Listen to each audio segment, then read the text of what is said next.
out here doing one of my favorite things, and that's an early morning drive. And today's car is a 2024 Mazda CX-30 in the turbo. Well, good day, everybody. You're watching Beyond the Test Drive, and this is in platinum quartz metallic. This is the CX-30 in the top trim, the Premium Plus. This color is interesting because it's not my favorite. However, when the sun hits it and it's bright out, it's not bad. It goes from kind of a gray to like a gold, so it, like a lot of Mazda colors, it does transform itself. One day looked out there on the first day and it was so gray and kind of drab looking, tried to nickname it, or almost nicknamed it Oatmeal, but it doesn't deserve that nickname. This is actually a good looking vehicle. I think I would get it in white with all that black cladding. That would give me that storm trooper look. So, you know, a lot of people will go in to the Mazda dealer looking for a Mazda3 hatch, and they walk out with the CX-30 hatch. The CX-30 actually does sell very well for Mazda in its non-turbo trim. And what you get here is you actually get a smaller car than the 3 hatch. It's actually a smidge shorter. Makes this great for maneuverability, parking. The only place this does have it over the hatch is the height. We're talking about 5 inches taller. These top 2 trims of the turbo line get the power hatch. This is about 20 cubic feet, so it's pretty much exactly the same as on the Mazda 3. And then when you actually put these down, this is actually a smidge smaller in interior volume than the Mazda 3. Again, you're kind of taking in the overall length reduction.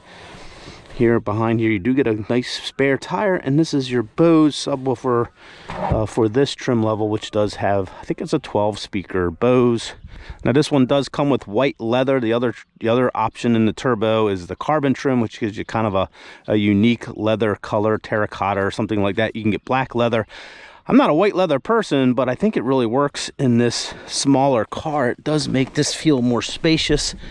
And unlike the Mazda 3 hatch, you do get like an inch more back here. So this is not something where you sit in the back and go, ugh, because you got good visibility back here. You're not cocooned, and you sit up a little bit. You don't feel like you're sitting down. So way more comfortable back seat than the Mazda 3, even though dimensionally it's not much different. You don't get much back here. You don't get any kind of USBs or anything, but you do get rear vents, which is nice.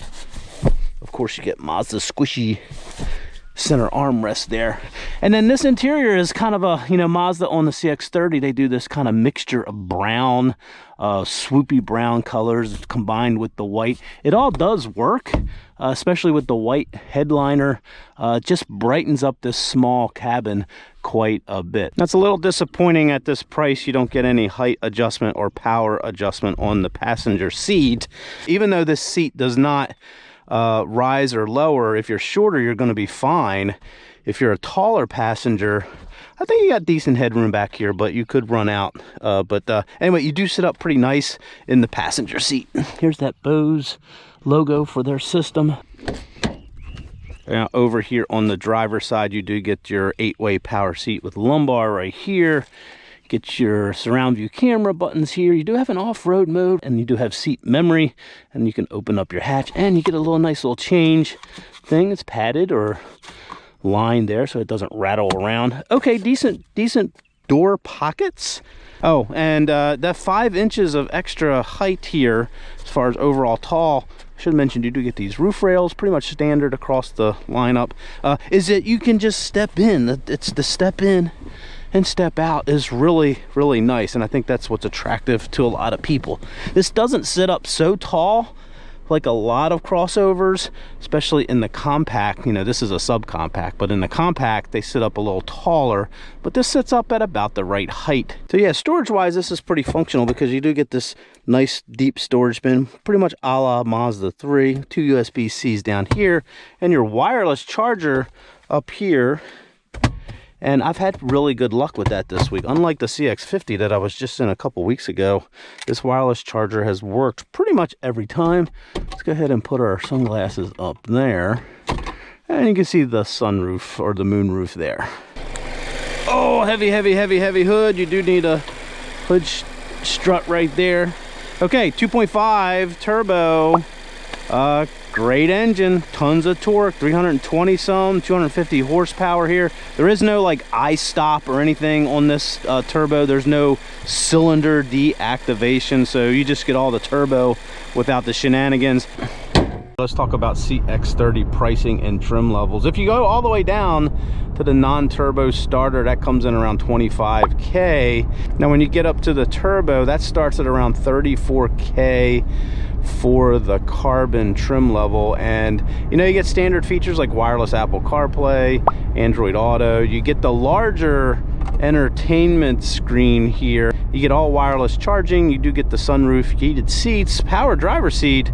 You get the radar cruise control, and you get an 8-speaker stereo, dual zone climate, and smart keyless entry. And you get that special terracotta looking leather, and you only get the single zircon sand metallic color. Now if you step up to the premium at around 37K, you'll get, which I think this is the sweet spot, because you get that 12-speaker Bose, you get the power liftgate, you get adaptive front lighting, you get a wiper de-icer, frameless mirror, paddle shifters, heated steering wheel, satellite radio, and navigation. Don't really care too much about that. And you do get the heads-up display. The Premium Plus, which we're driving today, doesn't add a whole lot. You really just get the 360-degree camera and the rear smart brake support, and you get some, you know, you get sort of that traffic jam or cruise in traffic support, which will lane center and stop and go cruise in heavy traffic. All right, popper in sport, and we're going to do our uphill dig.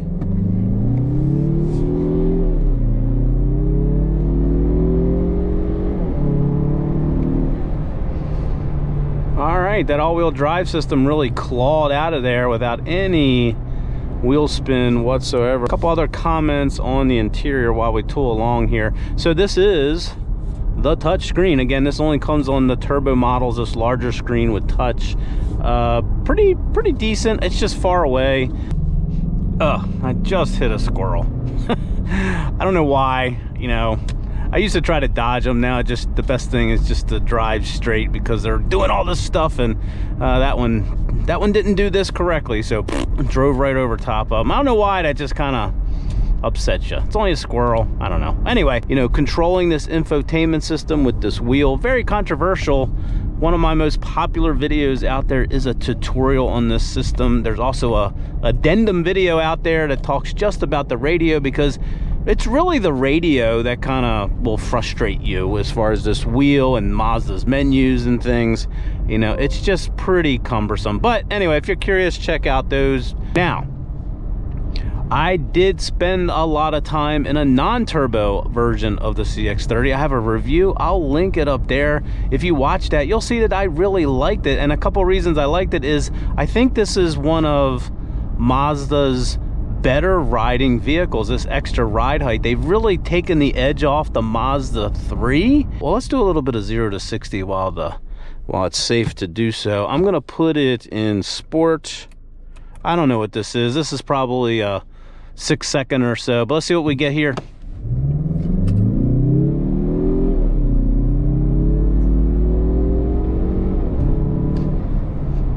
I don't know what that was. I'll put the number. I'm guessing feels like it's mid 6s. You know, and that's the thing with the turbo engine. It's not like 0 to 60 like lightning quick, despite 250 horsepower and all that torque.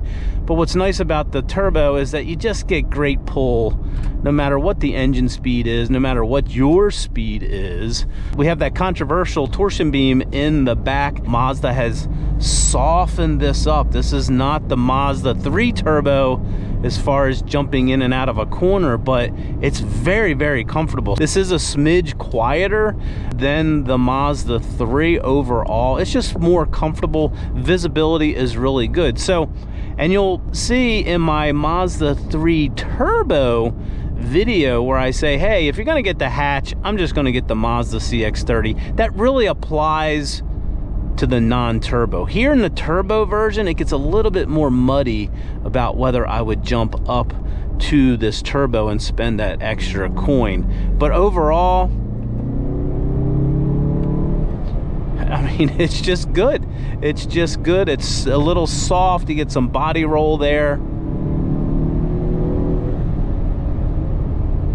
It just doesn't have that sharp edge of the Mazda 3 Turbo in and out of corners. And even that is not like, even that is a little soft compared to some of the competition, but this does have more body roll. But overall, you get really good visibility. You get a nice bright cabin. You set up just enough, and that's why I like the CX-30 over the Mazda 3 hatch. Again, in the non-turbo, as you do get a little bit softer, more comfortable experience. Overall steering feel is Mazda. There's really nothing to add here over something like the Mazda 3. It's pretty much identical. It's heavy, but not uncomfortably heavy. Where something like the CX-50 can verge a little bit on too heavy. Here it feels just right. Love the brake pedal feel. Really didn't do any hard braking of this, but Mazdas do have kind of a nice little feature where they control their nosedive pretty good. We do have the paddle shifter, so these come in the premium plus. I just like how Mazda's 6-speed shifts. Again, the 6-speed with the turbo is just a great pairing.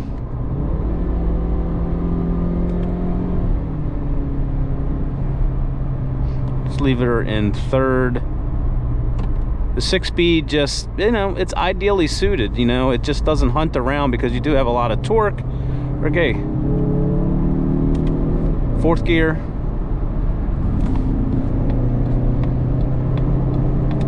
5th.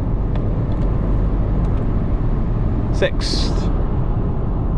Let's let her settle down here to 70. I did measure the interior sound level here. Very good. Again, this is a smidge quieter than the Mazda 3 hatch. And yeah, it's, I don't know, 69, 68-ish decibel. I'll double check that. But yeah, we're here cruising on. We can also engage lane centering. It'll just it does okay. Again, I don't use these systems. I'm going to turn that off. But let's just drop down here to 60 and punch it.